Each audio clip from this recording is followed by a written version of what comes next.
Hi friends, welcome back to 5 star rating kitchen. ఇవాల్టి వీడియోలో మరిగే నీటిలో చేపలు వేసి చూడండి. ఇక వేలకు వేలు హాస్పిటల్కి ఖర్చు పెట్టే పని ఉండదు. దీనికోసం నేను ఇక్కడ ముందుగా ఒక మిక్సీ గిన్నె తీసుకొని దానిలో 2 ఉల్లిపాయలని ముక్కలుగా కట్ చేసుకొని వేసుకున్నాను. నెక్స్ట్ ఒక టమాటాని ముక్కలుగా కట్ చేసుకొని వేసుకోండి. మిరియాలు 1/2 స్పూన్ వరకు వేసుకోవాలి. నెక్స్ట్ దీనిలో మనం ఎల్లుల్లిపాయలు ఒక 8 రెమ్మల వరకు వేసుకోండి. అల్లం ఒక చిన్న ముక్కలుగా కట్ చేసుకొని వేసుకోవాలి. నెక్స్ట్ 2 పచ్చిమిరపకాయలని మధ్యకి కట్ చేసుకొని వేసుకోవచ్చు, అలానే వేసేసుకోండి. ఇప్పుడు దీన్ని మెత్తన పేస్ట్లా తయారు చేసుకోవాలి. నీళ్ళేమీ వేసుకోని అవసరం లేదు, పేస్ట్లా తయారు చేసుకోండి. ఇప్పుడు 1/2 కిలో వరకు నేను చేప ముక్కలు తీసుకుంటున్నాను. ఒక బౌల్ తీసుకొని ఈ చేప ముక్కల్ని దానిలో వేసేసుకోవాలి. ఆల్రెడీ మిక్సీ చేసి పెట్టుకున్న ఉల్లిపాయ పేస్ట్ని ఈ చేప ముక్కల్లో వేసుకోండి. అదే మిక్సీ గిన్నెలో కొంచెం నీళ్లు వేసుకొని ఆ నీళ్ళని కూడా ఈ చేప ముక్కల్లో వేసేసుకోవాలి. ఇప్పుడు ఒక మామిడికాయని తీసుకోండి. పుల్లగా ఉన్న మామిడికాయని తీసుకున్నట్లయితే సగం ముక్క తీసుకోవాలి. 1/2 కేజీ చేపలు తీసుకున్నాం కాబట్టి సగం ముక్క మామిడికాయ ముక్కలు సరిపోతాయి. చిన్న చిన్న ముక్కలు కట్ చేసుకొని ఇప్పుడు ఈ ముక్కల్ని పక్కన పెట్టుకొని ఇప్పుడు ఈ చేప ముక్కల్లో 1 స్పూన్ వరకు మనం కారం వేసుకోవాలి. ఎక్కువ తినేవాళ్ళు ఉంటే 2 టేబుల్ స్పూన్లు వేసుకోవచ్చు. ఇక్కడ నేను 2 టేబుల్ స్పూన్ తీసుకున్నాను. పసుపు 1/2 స్పూన్ వరకు వేసుకోండి. Next garam masala powder 1 table spoon, ధనియాల పొడి 1/2 స్పూన్ వరకు వేసుకోవాలి.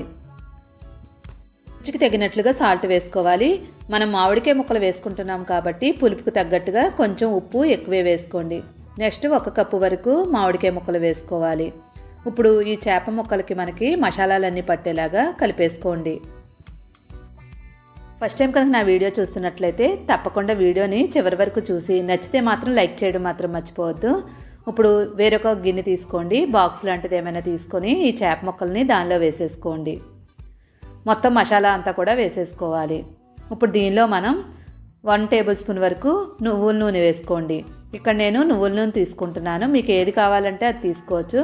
ఆరోగ్యానికి నువ్వుల నూనె మంచిది కాబట్టి ఇక్కడ నేను నువ్వుల నూనె తీసుకుంటున్నాను. ఫైనల్గా 2 పచ్చిమిరపకాయలు వేసేసుకోండి. ముక్కలుగా కట్ చేసుకొని వేసుకొని ఇప్పుడు ఒకసారి బాగా నూనె అంతా కూడా పట్టేలాగా కలిపేసుకోండి. స్పూన్తో అటు ఇటు కలుపుకున్న తర్వాత ఇప్పుడు కొత్తిమీరని చిన్న చిన్న ముక్కల కింద కట్ చేసుకొని పైన వేసేసుకొని బాక్స్ మూత పెట్టేసుకోవాలి. ఇప్పుడు పొయ్యి వెలిగించుకొని దానిపైన కళాయి పెట్టుకోండి. కళాయిలో 1/2 లీటర్ నీళ్లు ఉండేలాగా వేసుకోవాలి. ఇప్పుడు మనం ఒక స్టాండ్ ఏమైనా పెట్టుకోవాలి. స్టాండ్ లేని వాళ్ళు ఉంటే గిన్నె పెట్టుకొని దానిపైన బాక్స్ పెట్టుకొని మూత పెట్టి కనీసం 20 నిమిషాల పాటు ఈ చేప ముక్కల్ని ఉడికించుకోవాలి.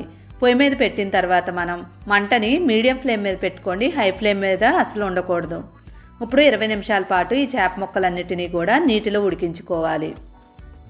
ఇలా చేప ముక్కల్ని మనం ఆవిరి మీద ఉడికించడం వల్ల మంచి టేస్ట్ వస్తుంది. ఇంకా మనం ఎక్కువ ఆయిల్ కూడా ఉపయోగించే పని ఉండదు.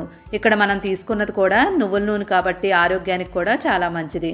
ఇప్పుడు ఫైనల్గా మనం మూత తీసి ఒకసారి చెక్ చేసుకోండి. చూసారు కదా, చేపల కూర రెడీ అయిపోయింది. చాలా డిఫరెంట్గా ఉండే టేస్ట్ ఉంటుంది. మామిడికాయ వేసుకున్నాం కాబట్టి పుల్లగా కారంగా చాలా అంటే చాలా బాగుంటుంది. తప్పకుండా మీరు కూడా ట్రై చేసి ఎలా వచ్చిందో కామెంట్ చేయడం మాత్రం మర్చిపోవద్దు. వీడియో నచ్చితే like, share, subscribe my channel. Thank you for watching 5 star rating kitchen.